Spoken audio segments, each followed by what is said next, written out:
તમે મને ડેડિયાપાડા નહીં જવા દેશો, તમે મને નર્મદામાં નહીં રહેવા દેશો, તમે ગુજરાતના આદિવાસી વિસ્તારમાં પણ મને દૂર કરી દેશો, પણ આ ચૈતર વસાવા અમારા લોકોના દિલોમાં રહી છે, ત્યાંથી ક્યારે અમને બહાર નથી કાઢી શકવાના. આ ચૈતર વસાવા કેમ આ બધી વાત કરે? કેમ કે સાથીઓ અમે બેઠીએ છીએ તો પણ આ સરકાર સામે અમે લડીએ છીએ. સરકાર અમને પણ બોલાવે છે કે આવી જાઓ, તમને પણ મંત્રી સંત્રી બનાવી દઈએ, પણ જે પ્રકારની મારી માતાઓ મારા માટે ફૂલ લઈને રાહ જુએ છે, મારા યુવાન સાથીઓ મારો ફૂલહાર કરે, મારું સ્વાગત કરે, સન્માન કરે અને મને આશીર્વાદ આપવા મારા સંતો મહંતો મારી સાથે બેઠા હોય, ત્યારે આ ચૈતર વસાવાને તંત્રી મંત્રી કે મુખ્યમંત્રીની પણ જરૂર નથી. અમારો નાનો માણસ માટે હું બોલું છું, અમારા લોકો માટે હું લડું છું અને લડતા લડતા મને જેલ પણ થઈ જશે એની પણ હું ચિંતા કરતો નથી. હું સરકારી અધિકારીમાંથી રાજીનામું આપીને જાહેર જીવનમાં આવેલો વ્યક્તિ છું. મને કોઈ ખુરશીનો કે પૈસાનો મોહ નથી, મને કોઈ સુવિધાનો મોહ નથી, પણ અમારા આદિવાસીઓને જાગૃત કરવા માટે આખા ગુજરાતમાં હું ફરું છું અને આવનારા દિવસોમાં અમારો સમાજ આવનારા દિવસોમાં આગળ આવે, અમારા સમાજના યુવાનો ભણે ગણે, અમારા લોકો અમારા યુવાન યુવતીઓ પણ આઈએસ આઈપીએસ બને, પીએસઆઈ બને, એના માટે હું પ્રયાસ કરું છું. અને અહીંયા ઉભેલા યુવાનો મારા મિત્રોને પણ કહેવા માંગુ છું, મારી યુવાન દીકરીઓને પણ કહેવા માંગુ છું, તમારો ભણવાનો સમય છે, તમે ખૂબ ભણો, તમારું કેરિયર બનાવો, તમારી જીવન બનાવો, એવી તમને હું વિનંતી કરું છું. મારા વડીલો પણ અહીંયા બેઠા છો, મારા વડીલોને પણ વિનંતી કરું છું, આપણને 2 જોડી કપડાં ઓછા મળશે, આપણને 2 રોટલી ખાવા ઓછી મળશે, આપણને 2 પ્રોગ્રામમાં જવાનું ઓછું મળશે, એટલો ખર્ચો તમે ઓછા કરજો, પણ આપણા દીકરા દીકરીઓને ભણાવજો, ભણાવજો ને ભણાવજો. શિક્ષણ સિવાય ઉદ્ધાર નથી. ત્યારે વધારે વાત હું નથી કરતો. તમે ઘણા સમયથી બેઠા છો, ત્યારે મારા સાથીઓ, મારા વડીલો, મારા યુવાનો, મારી બહેનો, સૌને મેં વિનંતી કરવા માટે આવ્યો છું. આમ આદમી પાર્ટી અરવિંદ કેજરીવાલજીની વિચારધારા સાથે આગળ વધી રહી છે, ત્યારે આમ આદમી પાર્ટીનો ઉદ્દેશ આદિવાસી સમાજને એના બંધારણીય અધિકારો મળે, આદિવાસી વિસ્તારોમાં સારું શિક્ષણ મળે, દવાખાનાઓમાં સારા ડોક્ટર હોય, સારા સાધનો હોય અને આ વિસ્તારના ખેડૂતોને પોતાના પકવેલા પાકનો સારો ભાવ મળે, એ માટે આમ આદમી પાર્ટી મહેનત કરે છે. તમે પણ આવનારી તાલુકા જિલ્લા પંચાયતની ચૂંટણીઓમાં તમે સૌ આમ આદમી પાર્ટી સાથે જોડાઓ, આમ આદમી પાર્ટીના ટિકિટ પર તાલુકા અને જિલ્લા પંચાયત લડો. આવનારા દિવસોમાં આ વિસ્તારની તાલુકા પંચાયતના પ્રમુખ બનો, જિલ્લા પંચાયતના પ્રમુખ બનો અને આપણા લોકોનું સૌ સાથે મળીને કામ કરીએ. પરિવર્તન માટે જ આજે તમારી વચ્ચે અમે ઉપસ્થિત થયા છે. સાથીઓ, ત્યારે વળતર કેટલું આપ્યું તો તમને બતાવું મેં. ત્યારે 1 ગુંઠાના, ગુંઠો એટલે કે એકડમાં 40 ગુંઠા હોય, 1 એકડમાં 40 ગુંઠા આવે, ત્યારે ગુંઠાના ભાવે એ ઉકાઈ જળાશય હોય, નર્મદા જળાશય હોય કે બીજા ડેમ હોય, એમાં ગુંઠાના કેટલા આપતા હતા તે તમને કેમ છું, ધ્યાન આપજો. 1 ગુંઠાના જે એમાં પણ 4 પ્રકારે નક્કી કરવામાં આવે ભાવ. પહેલો ભાવ હતો 1 ગુંઠાના 24 રૂપિયા, એટલે 1 એકડમાં 40 ગુંઠા આવે, 24 ચોક 96, એટલે 1 એકડના 960 રૂપિયા ત્યારે આપવામાં આવ્યા. બીજો જે ભાવ હતો, બીજા પ્રકારનો ભાવ 1 ગુંઠાના 21 રૂપિયા નક્કી કરવામાં આવ્યો, જે થોડી ખાડા ટેકરા વાળી જમીન હતી અને જેટલી જમીન હતી એના 1 ગુંઠાના 21 રૂપિયા. હવે 21 ચોક કેટલા થાય? 84, એટલે 40 ગુંઠાના 840 રૂપિયા. 1 એકડના કેટલા હતા? 840 રૂપિયા. ત્રીજો ભાવ નક્કી કરવામાં આવ્યો તો 1 ગુંઠાના 18 રૂપિયા. 18 રૂપિયા એટલે 18 ચોક 72 થાય, એટલે 720 રૂપિયા 1 એકડના. અને ચોથો ભાવ હતો એ 15 રૂપિયા ગુંઠાના હતા. ભાઈ, તે વખતે ધ્યાન આપજો. તમે જે લોકો વિસ્થાપિત થયા છે ને, એમણે ભોગ આપ્યો છે, યાદ રાખજો. ગુંઠાના ચોથો ભાવ હતો, જે ખાડા ખરાબા વાળી, ટેકરા વાળી હોય, કોઈ કાંઈ મફતના ભાવે લેવા જેવી જમીન હતી, એના 15 રૂપિયા ચોથો ભાવ આ લોકોએ નક્કી કર્યો હતો. હવે 15 ચોક કેટલા થાય? 60, એટલે 600 રૂપિયા 1 એકડના. તમે વિચાર કરો, દેશ માટે જે લોકોએ પોતાના ગામ ખાલી કર્યા, પોતાની સંસ્કૃતિ, પોતાની પ્રકૃતિ, પોતાના જળ જંગલ જમીન સાથે છીનભીન થઈ ગયા, પોતાના પરિવાર સાથે છૂટા પડ્યા, એ લોકોને તે વખતે 1 એકડના 660 રૂપિયા આપ્યા હતા અને કીધું તું તમારા ઘરમાંથી એક જણને સરદાર સરોવર નિગમમાં નોકરી આપીશું, તમને જ્યાં પણ મોકલીશું ત્યાં સિંચાઈનું મફત પાણી આપીશું, તમને જ્યાં પણ મોકલીશું ત્યાં ખેતીવાડીની વીજળી આપીશું. એ કોંગ્રેસની સરકાર હોય કે ભાજપની સરકાર હોય, નર્મદાના વિસ્થાપિતોને એક પણ માંગણી આજ દિન સુધી પૂરી નથી કરી સાથીઓ. ત્યારે જો ગુજરાતમાં આમ આદમી પાર્ટીની સરકાર બને તો સૌથી પહેલા નર્મદા વિસ્થાપિતોને ન્યાય આપવાનું કામ આમ આદમી પાર્ટીની સરકાર કરશે. હવે એકડના 660 રૂપિયા તે વખતે આપણા વડીલોને આપીને ત્યાંથી તગડી મૂક્યા હતા. 660 રૂપિયામાં શું આવે વિચાર કરો. 660 રૂપિયામાં શું આવે? એક જોડી કપડા પણ નહીં આવે, એક ધાબળું પણ નહીં આવે. એટલા રૂપિયામાં આપણી 1 એકડ જમીન તે વખતે લઈ લીધી હતી. આજે આ વિસ્તારમાં અમે વચ્ચે આવ્યા હતા, આ વિસ્તારમાં નહેરનું પાણી આવે છે. આપણા ખેડૂતોએ બધાને જ રજૂઆત કરી, અહીંના સરપંચોએ બધાને જ કીધું, જિલ્લા પ્રમુખને કીધું, ધારાસભ્યને કીધું, સાંસદને કીધું કે ભાઈ હિંમતપુરા, જયસિંહપુરા, આમલિયા અને જે પણ નમારિયા ને બધા જે ગામો આવે છે ત્યાં નહેરનું પાણી લીકેજ થાય છે. આખા ગામડાઓમાં પાણી ફરી વળે છે, એનો રસ્તો કરી આપો. એ નહેરનું પાણી અમારા ગામોમાં નહીં ઘૂસે એની વ્યવસ્થા કરી આપો, ગટર લાઈન કરી આપો. આજ દિન સુધી આ સરકારે આ ગામડાના લોકોને એ પાણી માટે યોગ્ય નિકાલ માટે વ્યવસ્થા નથી કરી આપી. મેં આજે તમારા સાવલી ખાતેના મંચ પરથી કહેવા માંગુ છું, તમે તાલુકા જિલ્લા પંચાયત આમ આદમી પાર્ટીની બનાવી દો, એ નિર્નિપિન કરવાનું કામ આમ આદમી પાર્ટીની બોડી કરશે. ત્યારે એ ભાજપ હોય કોંગ્રેસ હોય, અત્યાર સુધી વારા પરથી એ લોકો શાસન કરતા હતા. હવે આમ આદમી પાર્ટી તરફ લોકોનો ઝુકાવ વધી ગયો છે. આમ આદમી પાર્ટી હક અધિકારોની વાત કરે છે, બાળકોના શિક્ષણની વાત કરે છે, શાળાની વાત કરે છે, યુવાનોને રોજગારીની વાત કરે છે, ખેડૂતોને એનો કપાસનો ભાવ મળે, સીસીઆઈ કેન્દ્ર પર એની ખરીદી થાય, એમએસપી પ્રમાણે કપાસનો ભાવ મળે એની વાત કરે છે, મહિલાઓની વાત કરે છે, મારા યુવાનોને આ સ્થાનિક જીઆઈડીસીમાં રોજગાર મળે એની વાત કરે છે. ત્યારે આજે ભાજપ અને કોંગ્રેસ ભેગા થઈને આજે ચૈતર વસાવાને એ લોકો ગાળો ભાંડે છે. પણ ભાજપ ને કોંગ્રેસને આ મંચ પરથી કહેવા માંગુ છું, ચૈતર વસાવા એકલા નથી. અગર અને સાવલી તિલકવાડાના તમામ વડીલો, તમામ માતા બહેનો ચૈતર વસાવા સાથે છે.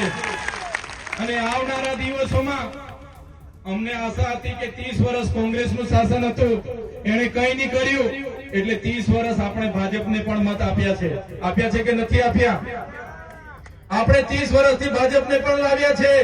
ભાજપે પણ આપણો કંઈ કરવાના નથી અને કરશે પણ નહીં. ત્યારે મેં તમને વિનંતી કરવા માટે આવ્યો છું, હવે કોંગ્રેસના સંબંધો ભૂલી જાઓ, ભાજપની શરમ ભૂલી જાઓ અને આવનારા દિવસોમાં આમ આદમી પાર્ટીમાં ઉમેદવારી કરીને લડી લો, જીતી જાઓ અને આપણા લોકોની સેવા કરવા માટે તમે મંચ પર આવી જાવ એવી તમને વિનંતી કરવા માટે આવ્યો. આપણે ઘણીવાર સમાચારના માધ્યમોથી અને નાની મોટી મીટિંગોમાં બધા આગેવાનો કહેતા હોય છે કે આદિવાસી એ મૂળ માલિક છે, આદિવાસી એ આ દેશનો માલિક છે. ત્યારે સૌપ્રથમ આપણે આદિવાસી એટલે કોણ એ જાણવું પડે. ત્યારે સાથીઓ, ઇતિહાસકારો એવું કહે છે, દેશનું બંધારણ એવું કહે છે, દેશની સુપ્રીમ કોર્ટ એવું કહે છે અને દેશ વિદેશના વૈજ્ઞાનિકો એવું કહે છે કે આદિ અનાદિ કાળથી આ પૃથ્વી પર જો કોઈ પહેલા આવ્યો હોય એ આદિમાનવ હતો. એ જંગલોમાં ફરતો હતો, ત્યારે કોઈ પણ જાતની ચીજ વસ્તુઓની શોધ નહોતી થઈ. એમણે જંગલના વનફળ, કંદમૂળ અને જંગલના પાણી, વન્ય પ્રાણીનો શિકાર કરીને એ ભટકતું જીવન જીવતો હતો. ધીરે ધીરે અગ્નિની શોધ થઈ. વાંસના ઘસારામાંથી અગ્નિ જયારે નીચેના તણખલા પડ્યા અને આગ લાગી, ત્યારે આદિમાનવને ખબર પડ્યું કે અગ્નિમાં જે શેકાયેલું હોય, અગ્નિમાં જે ભૂંજાયેલું હોય એ ખવાય. અને એને અગ્નિની શોધ એને સાચવી રાખી. બાદમાં પેણાની શોધ થઈ, ધાન્ય જે આપણે ખાઈએ છીએ ધાન્યની શોધ પણ થઈ. ધાન્યની શોધ થતા થતા અનેક હજારો વર્ષ પછી આશરે આજે આજથી 40 થી 50,000 વર્ષ પહેલા ખેતીની શોધ થઈ અને એ આદિમાનવ એ સ્થાયી થયા. નાના મોટા કબીલાઓમાં આદિવાસી સરદારો, ગામના મુખીઓ, ગામના પટેલો નાના મોટા કબીલાઓમાં એક રહેવા લાગ્યા. બાદમાં તો તમને બધાને ખબર છે, આપણે બધા ભણીએ છીએ, આપણો ઇતિહાસ ધોરણ 9 માં હોય, 8 માં હોય, બધું ભણાવવામાં આવે છે કે ત્યારબાદ સભ્ય સંસ્કૃતિઓ વિદેશોમાંથી આવી. કેટલીક જાતિના લોકો યુરેશિયન થી આવ્યા, કેટલાક પોર્ટુગીઝ થી આવ્યા, કેટલાક મુગલોએ આક્રમણ કર્યું, ફ્રેન્ચોએ આક્રમણ કર્યું, હુણોએ આક્રમણ કર્યું અને અનેકવાર ઇતિહાસકારોના કહેવા પ્રમાણે આ દેશ પર આક્રમણો થયા. બહારના લોકોના શાસનો આવ્યા અને છેલ્લું શાસન અંગ્રેજોનું હતું.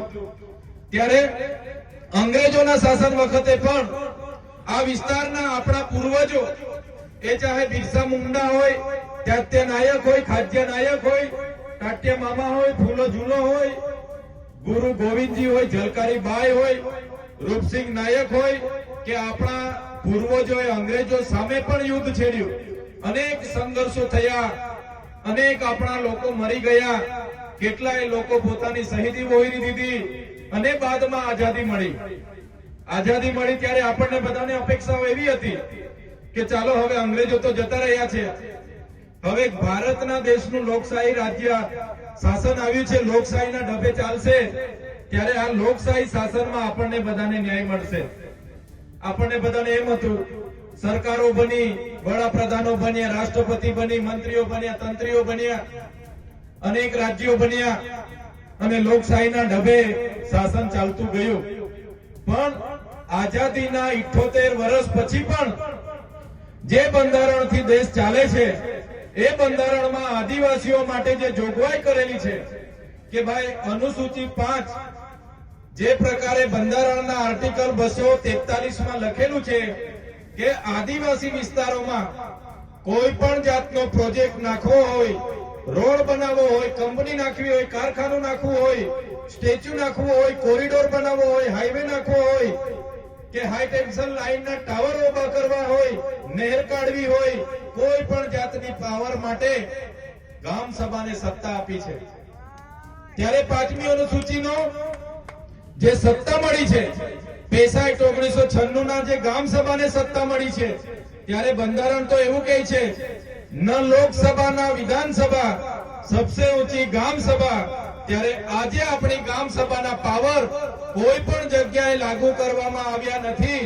આજે ગામ સભાના એજન્ડા એ એસી ચેમ્બરોમાં બેઠેલા અધિકારીઓ બનાવે છે. આપણા ગામોની ગામ સભા બોલાવવામાં આવે છે અને ગાંધીનગરથી મોકલાવેલા એજન્ડા પર ચર્ચા કરવામાં આવે છે અને પછી આપણા લોકોને એમાં છૂટા કરી દેવામાં આવે છે. ત્યારે આઝાદીના 78 વર્ષ પછી પણ આપણા બંધારણીય અધિકારો અનુસૂચિ 5 અને પેસા એક્ટ લાગુ કરવામાં નથી આવી. ત્યારે આજે આમ આદમી પાર્ટીના મંચ પરથી હું તમને કહેવા માંગુ છું, આવનારા દિવસોમાં આમ આદમી પાર્ટી જો ગુજરાતમાં સત્તામાં આવશે તો પહેલું કામ અનુસૂચિ 5 અને પેસા એક્ટ લાગુ કરવાનું ગુજરાતમાં થશે. કેમ કે એ લાગુ થવાથી ગામ સભાને પાવર મળશે. તમારા ગામમાં શું જોઈએ છે, શેની જરૂર છે, એ ગામના લોકો નક્કી કરશે અને ગાંધીનગર સુધી તમારો ઠરાવ જશે અને એ મંજૂર થશે. ત્યારે સાથીઓ, આ લોકશાહી દેશમાં પણ આપણે બધાએ આપણા લોકોએ ભોગ આપ્યો છે. ભોગ એટલો બધો આપ્યો છે, તમે ખાલી 2-3 મેં દાખલા આપીશ. નર્મદા ડેમની વાત કરું. અમારા દાદા લોકો કહેતા હતા કે નર્મદા ડેમ જ્યારે બનતો હતો ત્યારે કોંગ્રેસની સરકાર હતી અને જ્યારે ગુજરાત અને મધ્યપ્રદેશ, મહારાષ્ટ્રના ગામોને ત્યાંથી વિસ્થાપિત કરવામાં આવ્યા ત્યારે લોકોને કહેવામાં આવ્યું કે આ સરકારની યોજના છે, બધાએ ગામો ખાલી કરવા પડશે અને ગામડા ખાલી થઈ ગયા. લોકોને હેરાન પરેશાન કરો છો, ત્યારે જંગલ ખાતાવાળાને પણ આપણે કહી દેવાનું છે. અને સાથીઓ, આજે આપણી જમીનો પર બહારના લોકોની નજરો છે. તમે જોયું હશે કેવડિયામાં જે પ્રકારે રોજગાર આપવાની વાત હતી, આજે ત્યાંના લોકોને અંદર પ્રવેશ નથી કરવા દેતા, પોતાની ગાડી પણ બહાર મુકાવે છે. મહિલાઓના ઝૂંપડા બધા તોડી નાખવામાં આવે છે. અમને વિકાસ સાથે કોઈ વાંધો નથી, વિકાસ બધાનો જ કરો, અમારો પણ વિકાસ કરો, પણ જે વિકાસના નામે અમારા લોકોની જમીનો છીનવવાની વાત કરે છે આ સરકાર, ત્યારે સરકારને પણ હું કહેવા માંગુ છું આ મંચ પરથી કે વિકાસના નામે હવે પછી જો તમે કોરિડોરમાં અમારા લોકોની જમીનો લેવાની વાત કરશો, હાઈ ટેન્શન લાઈનોમાં જમીનો લેવાની વાત કરશો, હાઈ સ્પીડ કોરિડોરમાં જમીનો લેવાની વાત કરશો, ડેમોના નામે જમીનો લેવાની વાત કરશો, તો અમે એક પણ ઇંચ જમીન આપવાના નથી. પછી પણ તમે અમને હેરાન અને પરેશાન કરીને જમીન છીનવવાની વાત કરશો તો તે દિવસે આ રોડ પર અમે ધારિયા, પાલિયા અને ભાલા તીરકામઠા લઈને ઉતરીશું. ભાલા, પાલિયા અને તીરકામઠા અને ધારિયા અમે ઘરમાં કઈ શણગાર માટે નથી મૂક્યા, અમારી રક્ષા માટે છે. અને જે દિવસે અમારા સમાજ પર ઊની આંચ આવશે એ દિવસે આ ઓજારો લઈને પણ રોડ પર ઉતરીશું. ગાંધીનગર જવાનું થશે તો ગાંધીનગર પણ રેલો જશે, અને ગાંધીનગરમાં જઈને નેપાળ વાળી કરવાની ફરજ પડશે તો ગાંધીનગરમાં નેપાળ વાળી કરીને પણ સત્તા પરિવર્તન કરીશું.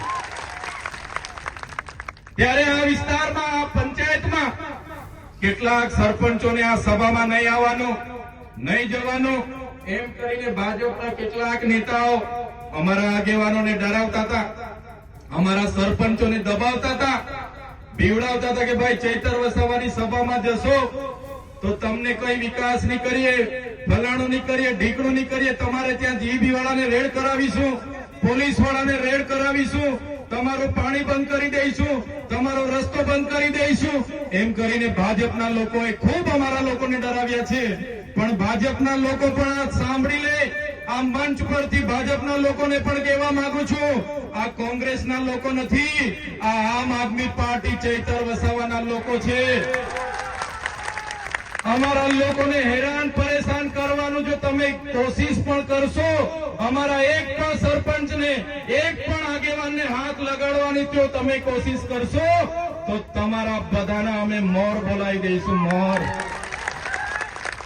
અમે કોઈને છોડીએ નહીં, કેમ કે અમે તમારા જેવા કોઈનું ખોટું કરતા નથી, અમારે કોઈના રોડના પૈસા ખાવા નથી, અમે કોઈ તલાવડીનો કૌભાંડ કર્યો નથી, અમે કોઈનું લૂંટેલું કર્યું નથી, અમારી સાથે બુટલેગરો નથી, અમારી સાથે જમીન માફિયાઓ નથી, અમે સાફ સભીના માણસો છે.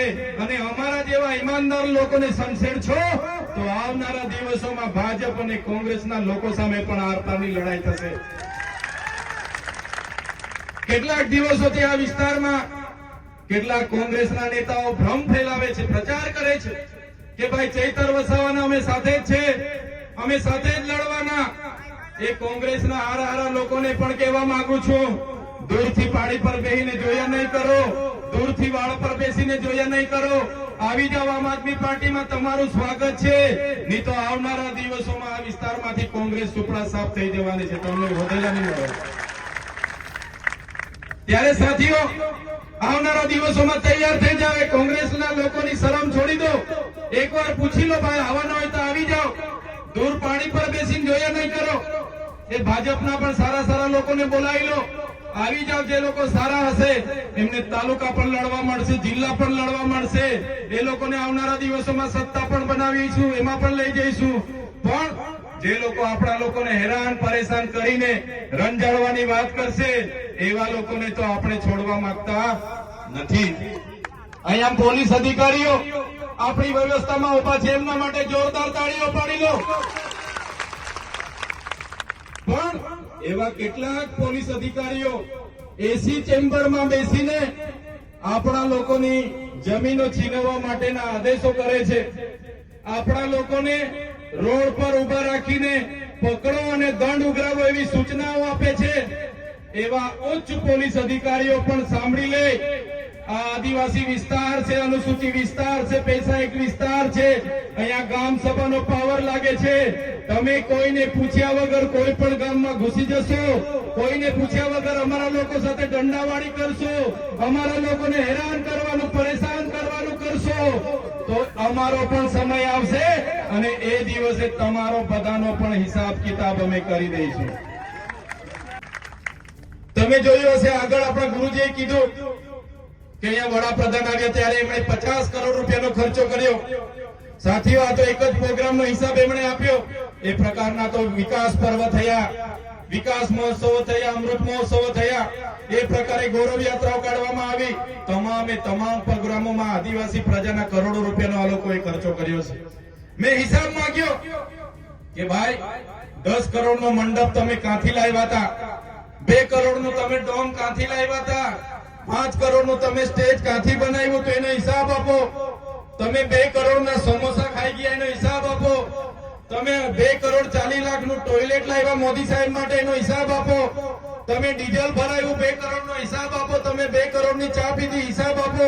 તમે 1 કરોડના ફૂલ ગુસ્સા લાવ્યા, હિસાબ આપો. તમે 10 કરોડના હોટલના બિલો મૂક્યા, હિસાબ આપો. ત્યારે ભાજપ અને કોંગ્રેસના નેતાઓના પેટમાં તેલ રેડાયું અને ખાસ અહીંના સાંસદે કીધું કે આ હિસાબ માંગીને 75 લાખ રૂપિયા માંગે છે. તમે વિચાર કરો, આ ચૈતરભાઈ 75 લાખ રૂપિયા કોઈના પર લે તો આ ભાજપ મને છોડે? ભાજપ મને છોડે? એક પાણીના ગ્લાસ માટે મને 80 દિવસ સુધી જેલમાં રાખ્યો તો 75 લાખ રૂપિયા તો ઠેલો ભરાઈ જાય કે ના ભરાઈ જાય? એના માટે મને છોડે કોઈ ના છોડે. પણ આ મોદીજીના કાર્યક્રમમાં કરોડો રૂપિયાનો હિસાબ આપવો પડે, એના માટે એમની ભાજપના નેતાઓએ એમના કોન્ટ્રાક્ટરો સાથે કરેલો કૌભાંડ બહાર આવે, એના માટે આ લોકો બોખલાઈ ગયા છે. કેમ કે આગળ મેં મનરેગાનું કૌભાંડ અહીંયા જાહેર કર્યું તો ખબર છે ને બધાને. એમાં ભાજપના મંત્રી, કોંગ્રેસના ગુજરાતના ઉપાધ્યક્ષ, એ લોકો પર ફરિયાદ થઈ છે, આજે જેલોમાં છે. મંત્રીના પુત્ર આજે જેલોમાં છે. નળ સે જલ કૌભાંડમાં પણ ભાજપ અને કોંગ્રેસે કૌભાંડ કર્યું. આજે નળ તો આપણા ગામમાં આવી ગયા, પણ નળમાંથી એક ટીપું પાણી આપણને આજ દિન સુધી મળ્યું નથી. મળ્યું છે તમને? બેનો બોલતા નથી. પાણી આવતું હોય તો કેજો પાછા, અહીંયા ખોટા નહીં પડી. અમે આવે છે પાણી? બસ આ લોકોએ કૌભાંડો જ કર્યા છે. ત્યારે આજે આ મંચ પરથી અમે તમને કહેવા માટે આવ્યા છે, બંધારણીય અધિકારોની વાત હોય, આપણા વિકાસની વાત હોય, આપણા બાળકોના શિક્ષણની વાત હોય, આ સરકારને એમાં જરા પણ રસ નથી. સરકારને તો પ્રજાના પૈસે તાઇફા કરવામાં રસ છે. આજે લોકો દિવાળીઓ કરી ફરે છે ને, એ દિવાળીઓ એમના કમલમના પૈસેથી નહીં, એમના સાંસદના પૈસેથી નહીં, એ બધી દિવાળીઓ તમારા જેવા લોકોના ટેક્સના પૈસેથી આ લોકો કરે છે. એટલે આવનારા દિવસોમાં એ લોકોને સત્તાથી દૂર કરી દેવું પડશે. આપણે તૈયાર છો બધા? તૈયાર છો બધા? ત્યારે સાથીઓ, આજે મનરેગા યોજનામાં આપણને રોજગારી 1 વર્ષથી આ ભાજપની સરકારે બંધ કરી દીધી છે. કેમ કે મનરેગામાં એ લોકોએ ખૂબ મોટા કૌભાંડો કર્યા. હવે મનરેગાનું નામ બદલવાની તાલમીલ ચાલે છે. સમાચારમાં તમે જોતા હશો કે ભાઈ મનરેગાનું નામ બદલીને અમે જી રામજી કર્યું. એ લોકોએ શું નામ કર્યું? જી રામજી. ભગવાન રામનો ઉપયોગ કર્યો. ભાઈ ભગવાન રામજી તો અમારા બધાના હૈયામાં વસે છે. એ બધા અમારા વડીલો કહેતા હતા, અમારા સંતો મંતો કહે છે ભગવાન રામ આપણે હૈયામાં વસે છે. આ ભાજપની સરકારે ભગવાન રામનો ઉપયોગ પણ ભ્રષ્ટાચાર ઢાંકવા માટે કર્યો છે. ત્યારે આ ભાજપની સરકારને અમે કહેવા માંગીએ છીએ, તમે નામ બદલવાથી તમારા કૌભાંડો છુપાઈ જવાના નથી. તમારા ભ્રષ્ટાચારી નેતાઓને આવનારા દિવસોમાં અમે ઘર ભેગા કરી દેવાના છે. ઘર ભેગા કરી દેવું પડશે. આ વિસ્તારમાં જંગલ ખાતાના અધિકારીઓ પણ આપણા લોકોને ખૂબ હેરાન કરે છે. અહીંયા દીપડાઓ બહારથી લાવીને છોડી દેવામાં આવ્યા છે. આપણી દીકરીઓ પર હુમલા થાય છે, બહેનો પર હુમલા થાય છે. અત્યાર સુધી એટલું મોટું જંગલ હતું ત્યારે કોઈ વાઘ ને કોઈ દીપડા નહોતા આવતા. હમણાં દીપડાઓ બહારથી લાવીને આપણા લોકોને હેરાન કરવા માટે અહીંયા છોડવામાં આવે છે અને આપણા લોકોને હેરાન પરેશાન કરે છે. ત્યારે એ જંગલ ખાતાના અધિકારીઓને પણ આ મંચ પરથી કહેવા માંગુ છું, તમારું જંગલ ખાતું 1927માં આવ્યું છે.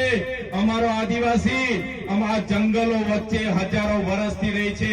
અમારા આદિવાસીઓને હેરાન કરવાનું બંધ કરી દેજો, નહીં તો જે દિવસે અમે આ રસ્તા પર ઉતરીશું ને તે દિવસે તમારા જંગલ ખાતા પણ અહીંયા નજરે પડવાના નથી.